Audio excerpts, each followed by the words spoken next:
Donc, le premier centre fermé belge a été créé en 1988. Il était situé près de l'aéroport de Zaventem, sur l'aéroport militaire de Melsbroek, plus précisément. Ce centre a été créé donc en dehors de tout cadre légal. Pour contextualiser un tout petit peu, il faut rappeler d'abord que quelques années auparavant, en 1974, les autorités belges ont mis un coup de frein à la migration.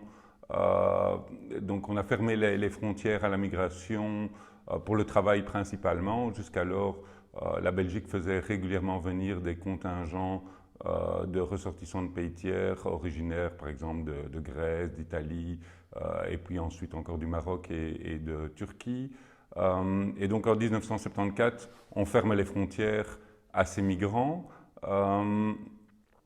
Et quelques années plus tard, donc en 1988, à la suite d'incidents récurrents à l'aéroport pour des étrangers auxquels l'accès au territoire était refusé et qui étaient jusqu'alors retenus dans des locaux de l'aéroport en attendant le refoulement quand on leur refusait l'accès au territoire, on décide d'improviser, de créer un premier centre sur cet aéroport militaire, un centre fait de préfabriqués, qui devait être provisoire, qui est resté en place jusqu'en 2012 et qui était devenu totalement insalubre.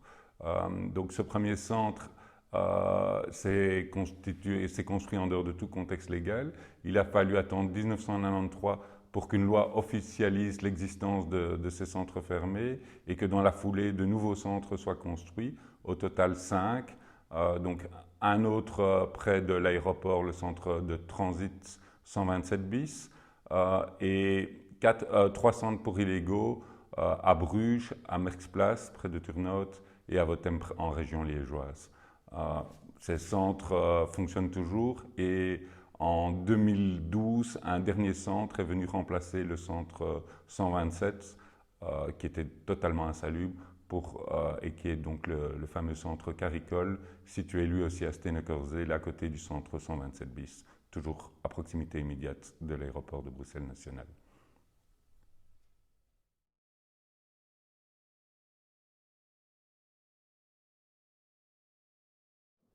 Donc, dans les centres fermés belges, par lesquels transitent chaque année 6 à 7 000 étrangers, parfois même un peu davantage, on trouve des personnes, des étrangers venus de tous horizons, Europe, Asie, Afrique, parfois Amérique. Et donc ces étrangers sont détenus pour différents motifs. Un motif classique de détention, c'est le fait d'être en séjour irrégulier sur le territoire, de ne pas avoir d'être sans papier, comme on les désigne régulièrement. Sans papier ne signifiant pas que ces personnes n'ont jamais eu de papier.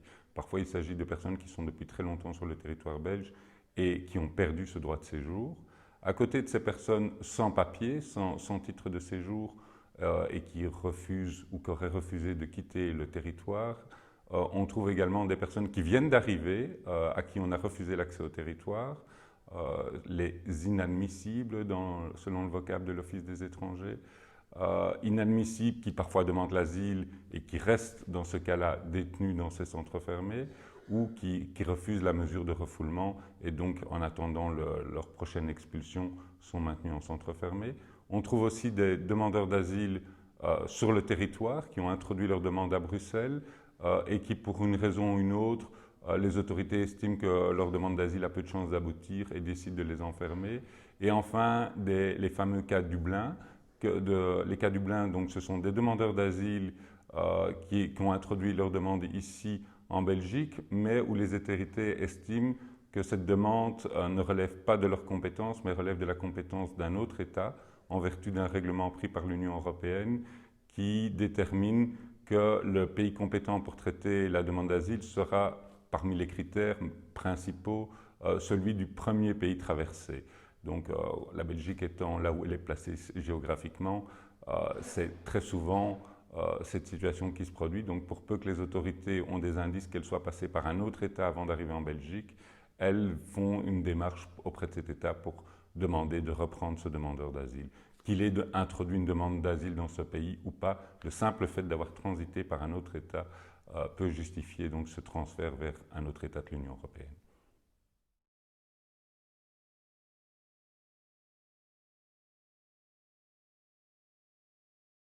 Lorsque des étrangers sont arrêtés en vue d'être expulsés, bien souvent ils sont arrêtés soit à leur domicile, soit sur la voie publique.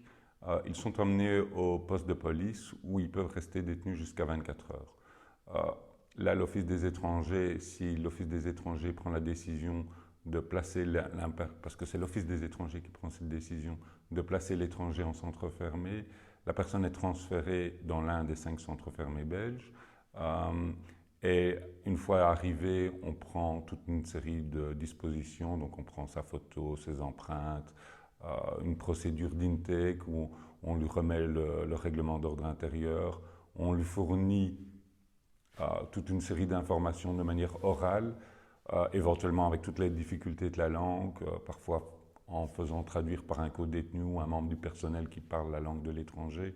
Donc beaucoup de difficultés pour l'étranger qui vient d'être incarcéré en centre fermé de comprendre tout ce qui lui est dit, toutes les informations qu'il reçoit, surtout qu'il arrive là dans un stress. Parfois aussi un problème de manque de personnel dans les centres fermés à certaines périodes et donc un long délai avant que ces informations soient transmises. Elles ne sont pas toujours transmises le jour de son arrivée par l'assistant social du centre, en principe, et donc à nouveau le problème de la langue. L'intéressé est en principe informé qu'il a droit à un avocat s'il n'en a pas. Donc s'il n'a pas d'avocat et qu'il en souhaite un, il communique son choix d'avoir un avocat, qu'on lui désigne un avocat prodéo. Ça prend parfois plusieurs jours. Cet avocat ne vient pas nécessairement l'appeler. Il reçoit un petit numéro de téléphone de l'avocat qu'il n'arrive pas toujours à joindre. Donc, à nouveau, une source de stress. Au niveau de la vie dans le centre fermé, le règlement d'ordre intérieur et l'arrêté royal qui fixe les conditions de vie dans le centre fermé prévoit un régime de groupe. Qu'est-ce à dire? Donc, c'est un régime dans lequel toutes les activités de la journée, de la nuit sont réglées, se font en commun. Donc, à nouveau, une source de stress parce que pas d'intimité. Les détenus sont répartis par chambre ou dans certains cas encore par dortoir, chambres de 4, 6 ou des dortoirs jusqu'à 20 personnes avec des lits superposés, enfin vraiment un cadre dans un cadre carcéral. Ces détenus passent leur journée à attendre. C'est des journées qui se répètent de jour en jour sans grande nouveauté, tout au plus parfois une interview avec un fonctionnaire de l'Office des étrangers, une visite de l'avocat ou de la famille, des journées aussi rythmées par, outre le stress, des maladies liées à cette détention, psychosomatiques ou physiques, si les personnes n'étaient déjà pas bien. Beaucoup de personnes arrivent déjà parfois avec un lourd passé derrière elles. Et donc, dans ce cadre-là, aussi un droit à l'aide médicale difficile, compte tenu du fait qu'il n'y a pas un médecin dans chaque centre, il y a des médecins attachés au centre, mais l'équipe médicale n'est pas constituée de médecins, mais juste d'infirmières et d'assistants médicaux qui filtreront les visites aux médecins. Beaucoup de plaintes à ce niveau-là des détenus, des plaintes sur l'aide juridique, des plaintes sur l'accompagnement, l'impression d'avoir très peu d'activités ou des activités infantilisantes, d'être réduit à un numéro, un nombre. Donc lors de l'intake, les personnes reçoivent un badge avec un numéro, une déshumanisation des personnes détenues dans ces centres.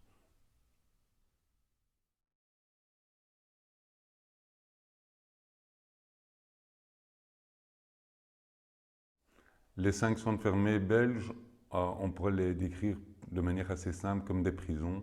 2 d'entre eux sont d'ailleurs d'anciennes prisons, le centre fermé de Bruges et le centre fermé de Merksplas près de Turnhout.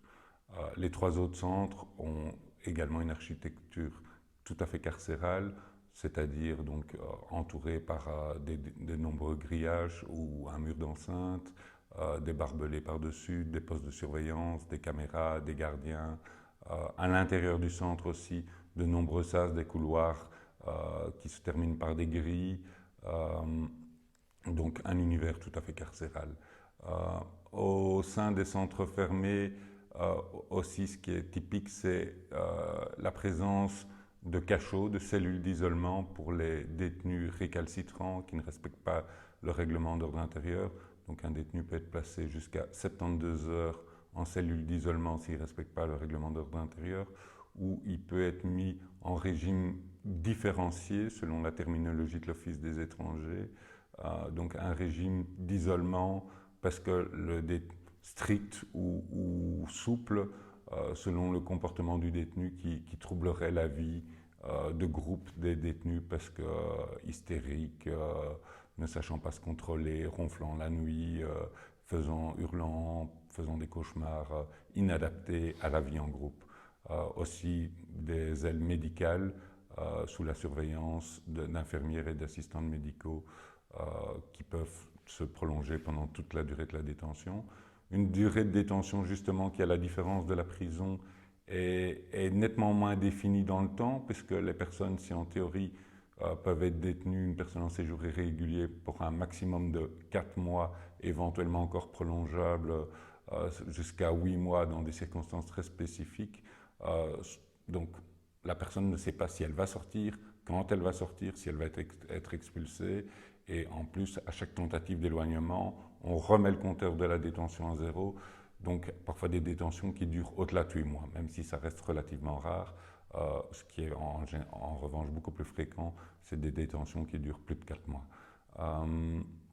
Au sein du régime de détention aussi, donc un régime avec des horaires très stricts, un couvre-feu, un enfermement des détenus pendant la nuit dans leur chambre ou leur dortoir,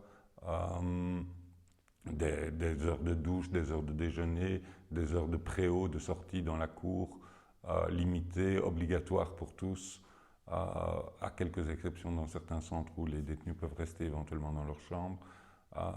Donc un régime complètement où aucune autonomie n'est laissée aux détenus. Donc pas question qu'il cuisine lui-même. Les activités sont très limitées. Un peu de baby-foot, quelques éducateurs qui organisent des petits jeux, des petits bingos de temps à autre, mais rien, un ennui profond.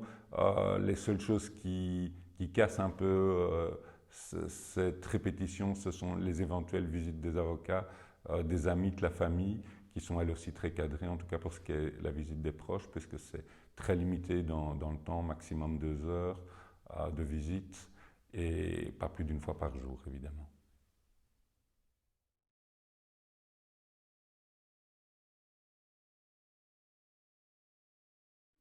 Donc, les sorties d'un centre fermé. La première sortie d'un centre fermé, c'est simplement pour être éloigné. La personne est expulsée, éventuellement de son propre chef, elle accepte l'expulsion ou sous escorte. C'est le cas de sortie le plus fréquent d'un centre fermé. Deuxième situation, la personne est libérée. Pourquoi est-elle libérée? Pour différents motifs. Un des principaux motifs, c'est faute d'avoir pu expulser la personne dans le délai de détention autorisé. Les autorités n'ont pas réussi à obtenir le laissez-passer, les documents de voyage ou simplement à déterminer la nationalité de la personne détenue. Et donc, elle est libérée avec un ordre de quitter le territoire de 30 jours, voire immédiat dans certaines circonstances. Elle peut être aussi libérée à la suite d'un recours de son avocat qui a obtenu une ordonnance de remise en liberté du tribunal de première instance ou d'une cour d'appel, ou à la suite d'un recours auprès du Conseil du contentieux qui suspend l'ordre de quitter le territoire en attendant que cette décision soit éventuellement annulée. Encore une autre raison de sortie, c'est quand certains détenus qui ont introduit une demande d'asile, par exemple les demandeurs d'asile à la frontière, et qui se voient reconnaître la protection réclamée, et donc qui au bout de quelques semaines obtiennent un titre de séjour en même temps que leur statut de réfugié ou de protection subsidiaire. Enfin, l'Office des étrangers libère aussi parfois des personnes pour des raisons administratives. Ils ont besoin de place, ils veulent faire une opération, il y a trop de monde dans le centre fermé, plus assez de personnel à un moment ou un autre, et donc ils sont parfois contraints de libérer des personnes pour des raisons internes sans qu'on ait beaucoup d'explications sur le motif de la libération.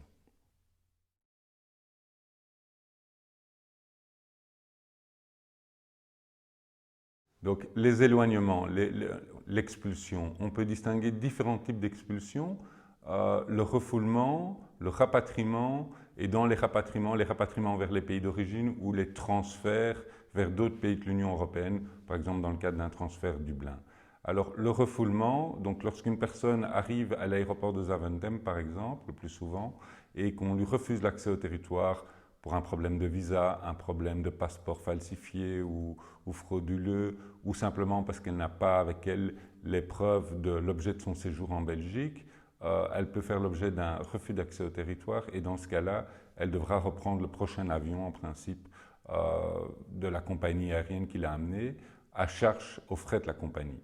Si elle refuse, la compagnie sera sollicitée pour prévoir une escorte pour refouler cette personne vers là où elle a pris l'avion, pas nécessairement donc son pays d'origine. Pour les rapatriements, rapatriement dans le pays d'origine, la personne accepte à partir du centre fermé d'être rapatriée, ne s'oppose pas à ce rapatriement, elle est conduite, une fois qu'on a obtenu le laissez-passer ou le passeport, si elle en dispose, vers l'aéroport et on la fait embarquer calmement, pas de souci. Plus fréquemment, surtout vers des pays à risque, la personne s'oppose à son rapatriement et donc après une première tentative sans escorte qu'elle refuse, on la ramène au centre fermé. L'Office des étrangers doit commander une escorte auprès de la police aéronautique belge.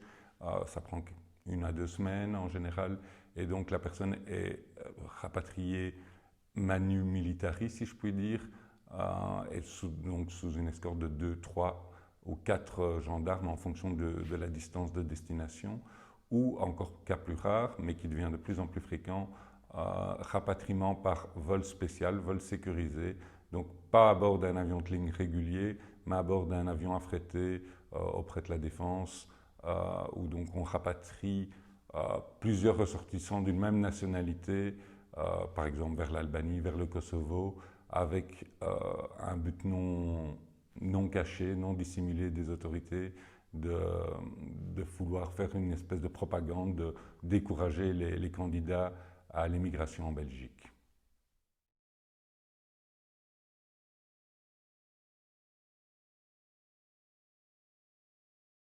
Ce que l'on sait aujourd'hui, c'est qu'on a 5 centres fermés avec une capacité d'un peu plus de 600 places. À court terme, c'est-à-dire 2021, un master plan prévoit l'édification de 3 nouveaux centres pour atteindre une capacité de 1066 places. Parmi ces 3 nouveaux centres, un centre fermé près de Jumet, près de Charleroi, qui devrait à terme devenir le plus grand centre fermé puisqu'il aura une capacité de 200 places. Un centre de 50 places réservé uniquement aux femmes, et encore un autre centre fermé près d'Anvers, à Zandvliet, réservé aux cas difficiles, problématiques, avec un régime d'incarcération 22 heures sur 24. Ça, c'est pour le court-moyen terme. À très court terme, dans le courant 2018, des nouvelles places au 127 bis réservées aux familles, 5 unités familiales fermées, 6 juste à côté du centre 127 bis pour pouvoir éloigner des familles qui auraient fui les maisons de retour et qui pourront dorénavant être écrouées en vue de leur éloignement.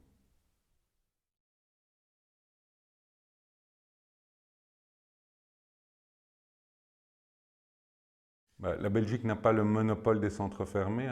Chaque pays européen dispose d'un ou plusieurs centres fermés. À la fin décembre 2016, le nombre de centres de rétention d'étrangers était de 110. On peut raisonnablement penser qu'il a encore augmenté depuis lors, pour une capacité totale de 18 000 places, voire donc aujourd'hui on doit être autour de 20-25 000 places pour étrangers en vue de leur éloignement du territoire européen. Les perspectives sont d'augmenter encore ces centres fermés en créant des nouveaux centres tant sur le territoire européen qu'à la périphérie du territoire européen, les fameuses plateformes de débarquement en Afrique du Nord, d'augmenter le nombre de hotspots ou de centres contrôlés sur le territoire européen le long de la Méditerranée, en Italie, en Espagne, en Grèce. Voilà la situation, l'état des lieux aujourd'hui.